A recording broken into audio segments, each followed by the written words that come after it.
So it's so dear to me. That's why when it was offered to me, I didn't hesitate. I just said yes. I want to present it. I want to create awareness. I want to empower people out here. I want people to know about childhood emotional neglect because most people don't know about it. As I said earlier, it's invisible. It doesn't show scars, and yeah. So Stephanie, should I just start? Yeah, you can just continue. Okay.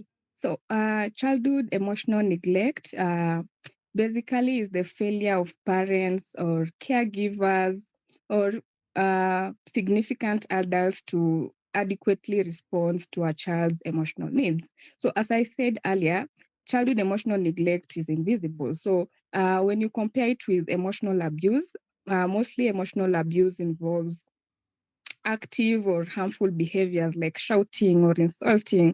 But for emotional neglect, mostly it's quiet, okay? So it's basically misses the vital emotional support, validation, and nurturing while a kid is growing up, okay? And emotional neglect is often about what did not happen rather than what did happen. Okay. So you'll find it happens in homes where physical needs, such as food, such as shelter, are provided. That's why you'll find people saying that, nampianga everything, but mbona like this is happening, why is this happening to my kids?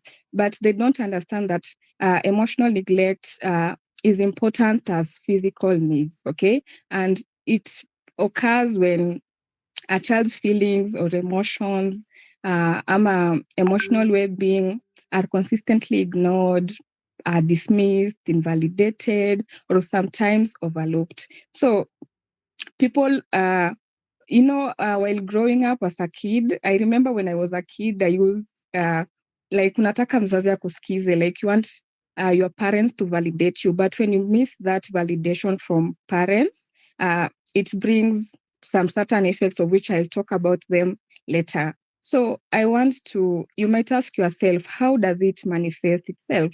And in this, I will use just common examples that happen in our households. And one example is where a parent dismisses distress. Okay. So, for example, maybe a child is in distress, ama maybe amechokozwa shule. So, akirudi nyumbani, maybe this kid or this child starts to cry, then the parent anaambia, you're too sensitive, why are you crying, ama anaambia it's not a big deal. Yeah, na pia unapata like in different households unapata like a child anaambiwa you are a boy, you shouldn't cry, you are a big girl, you shouldn't cry, ama ukiendelea kulia, I'll make sure I give you something to cry about. So you find this kid wants to be validated, this kid maybe wants to be heard, but ile time yenye ameonyesha distress, maybe through crying, the parent dismisses them. Also, another common example that it manifests itself, unapata like some parents tend to ignore achievements of kids. So unapata like when a kid anakuja na excitement, some good news, these parents they don't show joy, they don't show pride when a child has shown those positive news. And also, there are some kids that they are in those households, emotions are treated as a burden. Okay, so you find that this child, this 12-year-old, this 10-year-old, anakuwa forced to self-soothe themselves. This 10-year-old anakuwa forced, this 12-year-old anakuwa forced to handle adult-sized problems alone.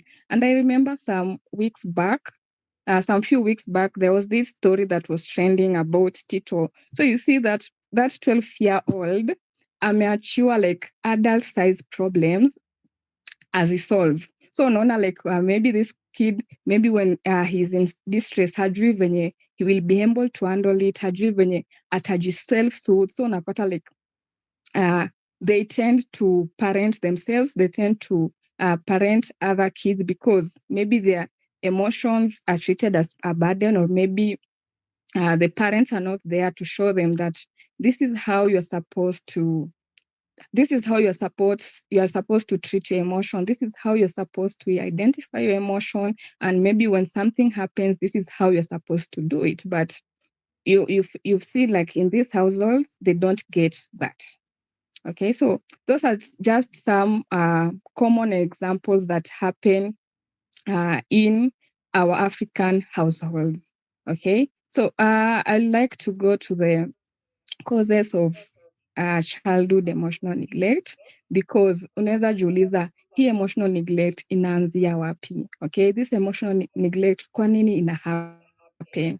Okay, so the first cause of emotional neglect, we call this, I'll try possible not to use clinical terms or hard words ndio nieleweke kwa urahisi. So the first cause is intergenerational trauma and learned parenting style.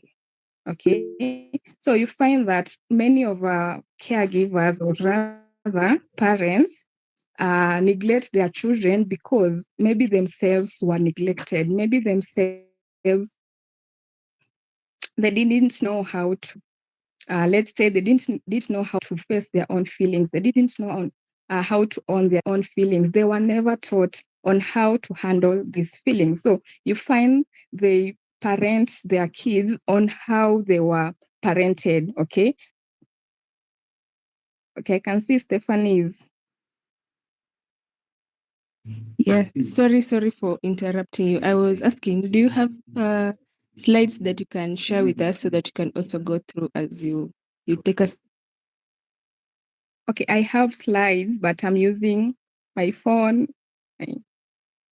Okay. Yeah. Okay. But maybe I'll share the notes later if that's possible. It's fine.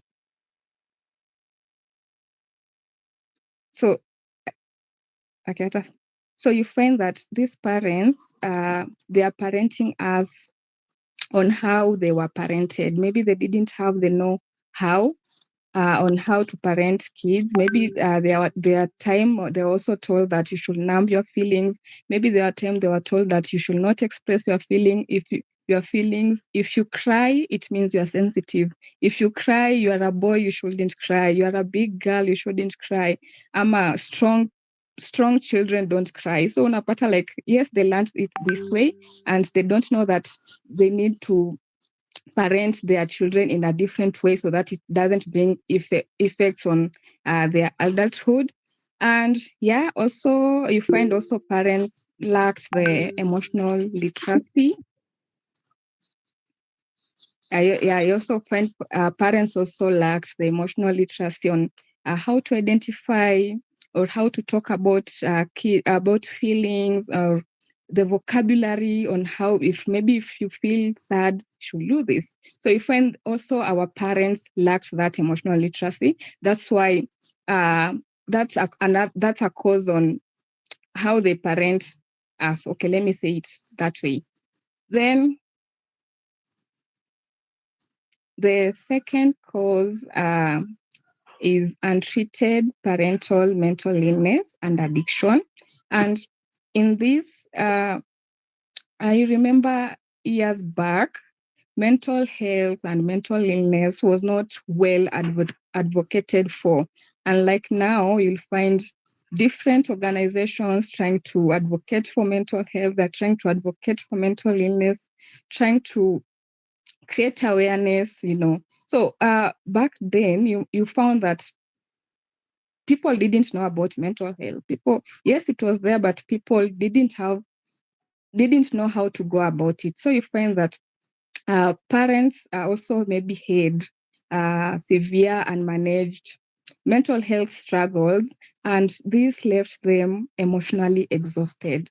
Okay, maybe this left them not in a capacity to raise a kid. So you'll find that these people, maybe they're struggling with with depression. These people are struggling with anxiety, so they can't handle a child's distress. Okay, and also in this we see that alcoholism or substance addiction, basically it completes, hijacks a parent focus. Okay? So unapata like maybe, let me give this example where you find maybe a parent ameshinda. Yes.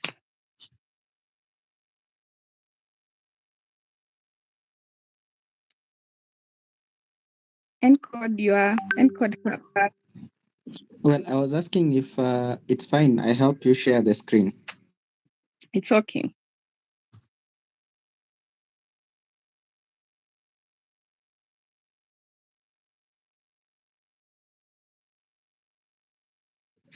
Okay, you can continue. We I'm can just sharing. write down. Okay. We can write down our email addresses, and you can send it to us. Okay.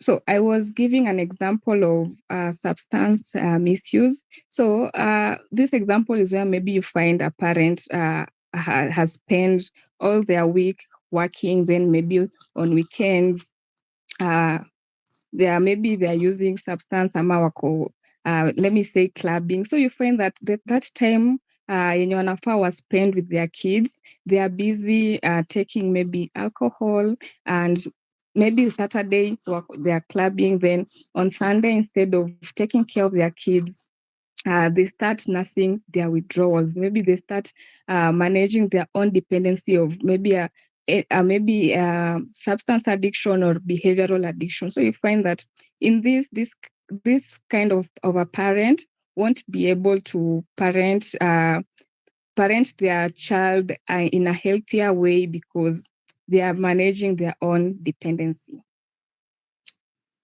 Then the third cause, we call it overwhelming environment and economic stress. Okay, so it happens in families with maybe they have chronic poverty or systematic housing instability. So you find that most of the parents in here, they tend to spend most of their mental energy trying to secure food for their kids, trying to secure safety for their kids. So you'll find most of the time they don't have time to try to emotionally bond with their children. They don't have time to emotionally nurture their children. So hapa nile, like they are trying every way possible to feed their children just to survive. So hapa, like they live in survival mode. And also while growing up, I remember there were kids when walikuwa wanasemanga like, me, my parents leo ako Nairobi, the next day ako Mombasa, the next day ako huko. So you find like this kind of parents wenye wako always working, okay? This kind of parents wenye hawana time, okay, every now and then wako business. Yeah, every now and then they just leave their children with nannies. Yes, nannies sometimes can provide that emotional support, but our biological parents play a role in this. So you find this, let me call them workaholic, this workaholic, these people that do a lot of work and they don't have time with their children. Also, it's another factor that can cause emotional neglect to children. Then there is distinct family dynamics and toxic structures. We call this the good provider fallacy. Okay, this is where parents believe that when they provide a good clean home, when they provide good schools, mtoto wangu anaenda international school, when they provide material comfort, it means that wamemaliza their parenting duties. Okay, so you find that they don't, these parents utapata like they think that only physical or materialistic things are important to their kids. Wanasahau that these kids, they also need psychological need. These kids need comfort. These kids need to be validated every now and then.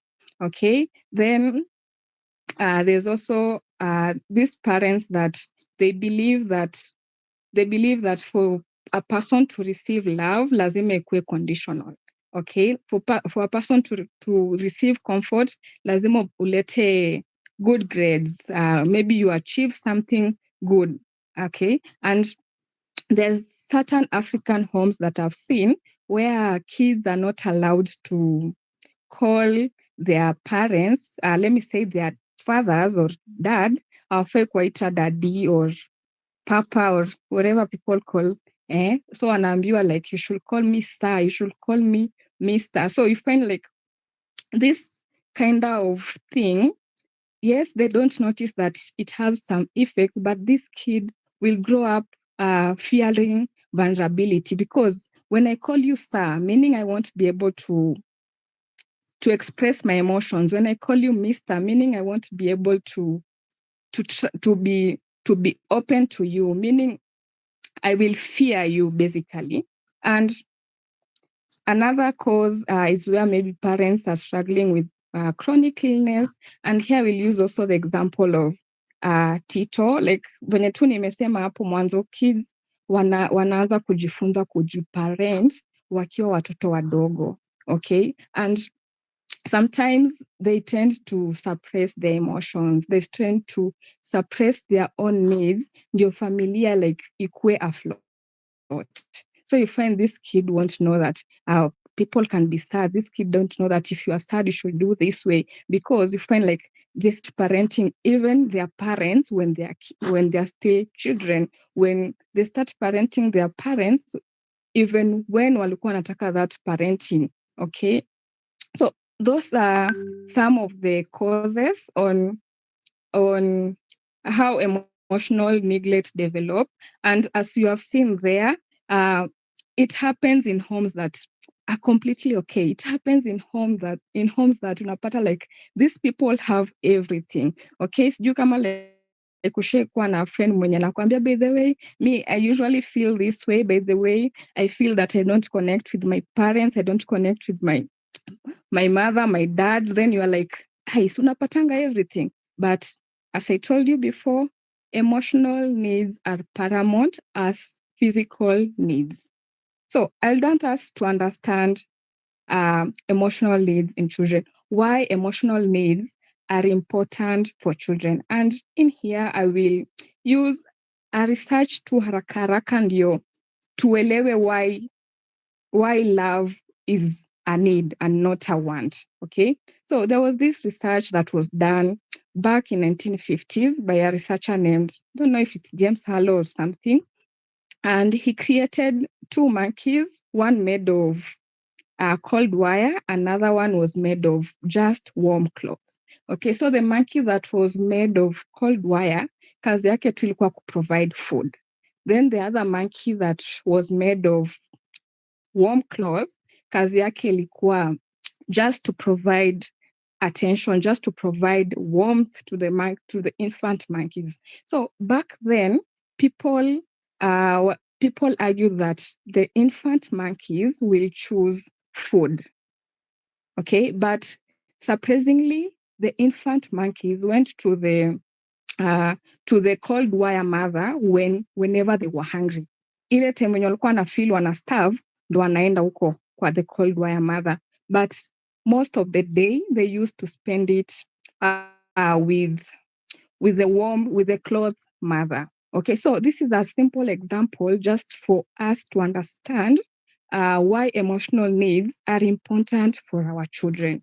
Okay, so because unaona kama those are monkeys, okay, but now yes, those are monkeys kama wanaweza fanya hivyo. What of children? So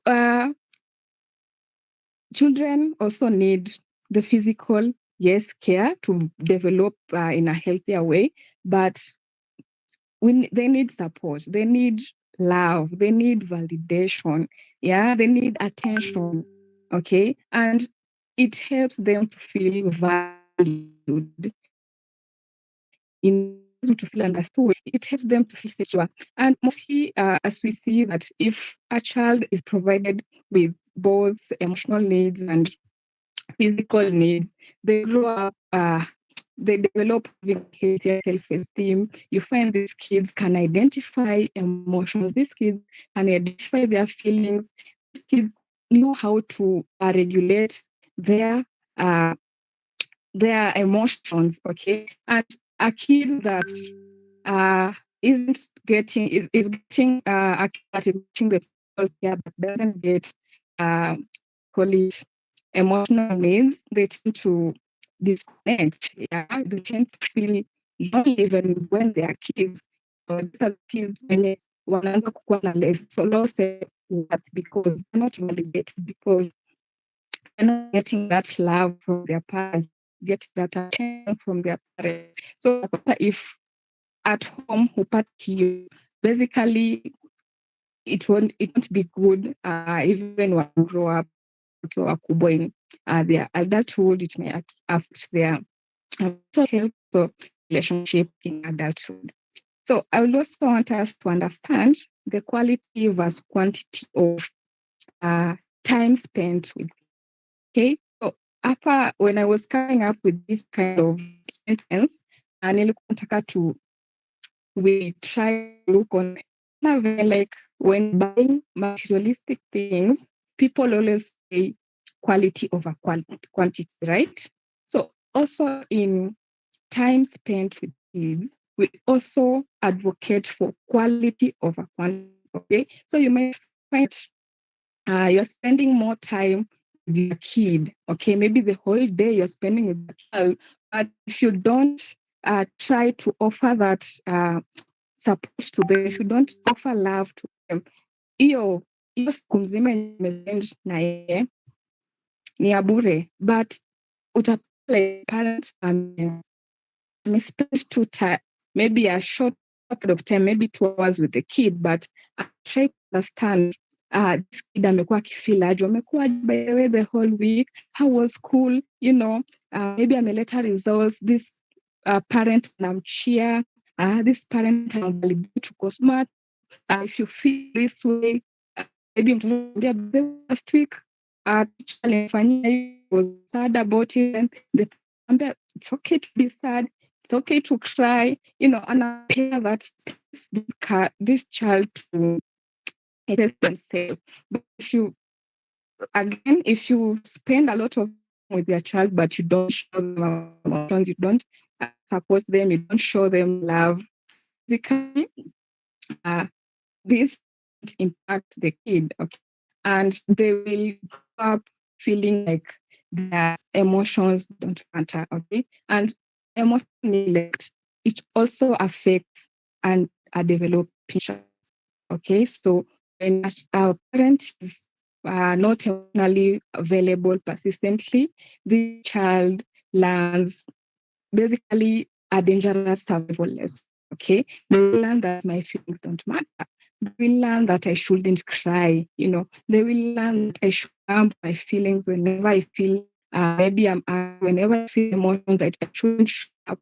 Maybe whenever I feel like something is happening, they will learn that sifai kuiongelea mbele ya watu, because kumbuka wale tulisema how it manifests. Maybe this child was in distress, akaambiwa don't cry, yeah, ama ukiendelea kulia nitakupea kitu ingine zaidi, so unaona vitu kama hizo, like when they learn, because kids learn, okay, hizo the first time nilifanyiwa hivi, the second time nilifanyiwa hivi, they will continue to mask pole pole pole pole because their parents show them that. Tunasemanga parents they are our first teachers, so kama learn atohea, as the kid knows that, it becomes let me say it becomes habit where they will just repress the emotions. They wouldn't want to show what they are going through. Okay, so that's basically let me say a quick way to make you to understand what emotional neglect is, how it manifests, how it's important to our children, for us, maybe who wants to have children in future, for us to have children now, So yeah, that's just a quick and simple way to understand emotional needs and emotional neglect.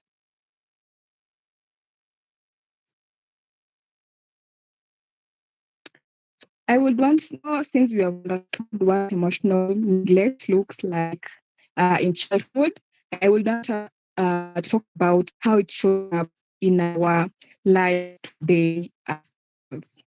Okay, you might wonder, because as I said, Nikia, sorry, I say that it's invisible. It doesn't show any scars. Okay, so I want us to talk on the characteristics of adults who have experienced emotional neglect. Rather, let me call them the signs and symptoms. Okay, maybe you want to know a person who has undergone this emotional neglect, and I showcase what kind of signs and I showcase what kind of characteristics. So, the first characteristic is feelings of emptiness. Okay, so this basically is a persistent feeling of hollowness or a sense that something vital is missing inside. Okay, so people may tend to feel physically empty inside. You know, sometimes people might question their meaning or purpose of life. Also, sometimes they might get suicidal thoughts that seem to come out of nowhere. Remember, as I said earlier, these people were taught not to. They learned not to express their feelings, so they keep on repressing their feelings. Basically, repressing their feelings in a simple way. Wacha niseme unazijaza, ni kama kuzijaza kwa unazitupa nyuma, wacha niweke hivyo. Yeah, so you find also they have think quietly with themselves, and they also feel like they're different from other people. Then another characteristic is these people have no compassion for themselves, but have plenty for others. Okay, I remember this. I was talking about this in the morning with my friend, and I was telling her how this kind of people, they are trying to have compassion for other people because they wouldn't want people to feel the way they felt when they were growing up. So they wouldn't want people to feel dismissed venye hao walikuwa wana feel grow up. So they tend to be harder on themselves, but utapata they tend to show up for other people's. Okay, you often find them, they feel angry with themselves every time, but wakiwa kwa watu, they will show compassion to them, they show love to them because they don't want people to feel that at all. They want people to feel validated, and these are the kind of people that utasikia tu akiambiwa you are a good listener. Yeah, utapata like people wanaenda huko kuongelelea about their problems, but na atawasikiza atasikiza kabisa because they know the feeling of not kusikizwa while growing up. Then another characteristic is counterdependency. I know we talk a lot about codependency, we talk a lot about independency, but we don't talk a lot about counterdependency. Okay, so basically, counterdependency is having the drive to need no one and always fear to be dependent, or being a burden and always wanting to be self-sufficient. Okay, so you find that they feel that they must be strong for other people, and they won't show even weakness around other people. They prefer to do things alone, and sometimes people complain that they are emotionally distant, and this is not their mistake. As I said, this is not their fault because they were taught this. Okay, they learned this, that you should be alone. Okay, they learned this, that they learned this because when they were maybe stressed while they were kids, no one was there for them, so wakazoea that in this life ni wewe ndio unaweza jisave, wacha tu niseme hivyo. Then another characteristic is alexithymia. That's a big word there. So alexithymia basically is poor of awareness and understanding of emotions. Okay, so you find these people, they don't have words for their feelings. They can't identify their feelings when maybe they're feeling overwhelmed, or maybe they're feeling sadness. They don't know they're not able to name the exact emotion. So you'll find that they struggle to tell the difference between an emotion and a physical sensation. Okay, so maybe when unapata like maybe they're having a racing heart, they don't know if this is an anxiety or this is excitement. Remember, these people were not taught about emotions. These people were not taught on how to identify these emotions. These people were not taught on if maybe you are angry, if maybe you are sad, this is what you should do. So they have poor awareness on it. They don't know, they basically don't understand about emotions at all. Then another characteristic is unrealistic self-appraisal, where they tend to have difficulty in saying what they like, saying what they don't like. Also, they tend to give up quickly when things get challenging. They tend to overemphasize their weaknesses. And then there's also self-directed anger and blame. So they tend to blame themselves. They tend to feel a sense of guilty because they think that everything that goes wrong, it's their fault. Okay, because maybe when they were kid, when they tried to express their emotions, their parents were kukua dismiss. Unajua, imagine you are a 10-year-old, then maybe umeenda kuambia your parents this and this is happening, alafu wanakudismiss. A 10-year-old me nitafikiria like I'm at fault, mi ndio nimekosea. So you find that they grow up having this directed anger because unafikiria mbona my mom hakunipea this kind of validation. Then another characteristic is difficulty nurturing self and others. Again, this is not the same as the first one. Here, the first one was compassion. This is they have difficulty nurturing themselves and other people. Remember, these people were not taught on different things. So these are the kind of people, maybe when a friend or maybe a romantic partner amewaendea, maybe they start crying ama they have a certain emotional need. So instead of them, unajuanga like mtu akilia, one thing that ina click on our minds, it's either I hug this person or niseme nimpapase you, upapase mgongo. So instead of them trying to offer that emotional warmth or emotional support, they start coming up with solutions. They start coming up with fixes, trying to fix something. Because remember, hawakuonyeshwa that emotional warmth while growing up. And also these people, they tend to see self-care as luxury. Okay, so utapata like they don't treat self-care as just something for your maintenance. Okay, and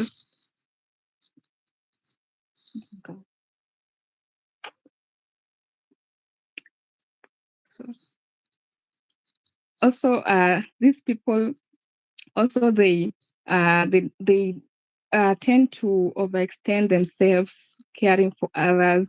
So unapata like these people don't have boundaries. Like utapata wana give themselves to other people a lot. Hadi wanajisahau that they need to care for themselves. Wanajisahau that kuna limit ya care for someone else. Okay, so they don't know how to nurture people without completely erasing themselves. Then another character. Oh my God, let me check the water.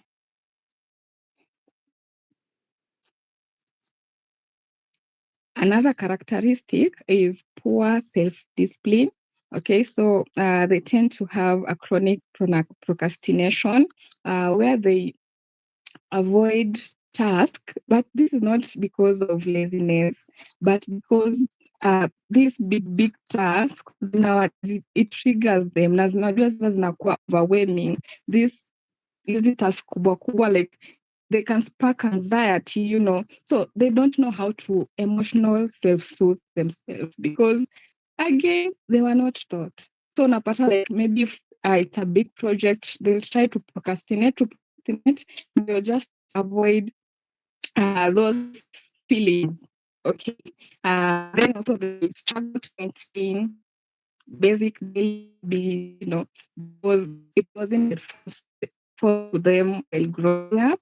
And these people also tend to use, let's say, quick comforts like they buy whenever they feel sad, they stress, automated stress eat. Nasikianga tu wanasema stress eating, they stress eat whenever they feel they have comfortable emotion, they binge watch, nowadays is doom scrolling. So that they were hiyo an uncomfortable emotion where unajua like ukianza kudom scroll something the brain ipata tu umeingia huko, so unapata like they do this unhealthy thing so that they shift themselves from that uncomfortable emotion. Then another characteristic is the fatal flaw. Okay, this is the core belief of defectiveness. Like, people that are telling themselves, if people really knew me, they would like. If I'm trying to push romantic partners or close friends away, everything is trying to get close. These people, they are silent just the way, because in their mind wanajiambia wakinijua the real me taliondoka. Remember, people never gave attention growing up. These people think that their fault. Okay, they think that kuonyeshana emotions because uko nyuma sikupata that love. Okay, and they have difficulty in voice and opinion. Utapata like simple opinion, maybe to do day they don't give opinion, so they tend to shrink their presence, so that they won't burden don't burden people. And this we also find them, they're also let me say ambitious. They're getting a lot of degrees, are trying to get promotions so that they can fill that void, that internal with something that inaweza onekana. Okay, so like wanatry to achieve a lot of things. And also the perceive something minor, like starts being devastated, or not like they're not like this is just something small, but it feels like a big deal. So they always like the failures. Then the last characteristic is shame.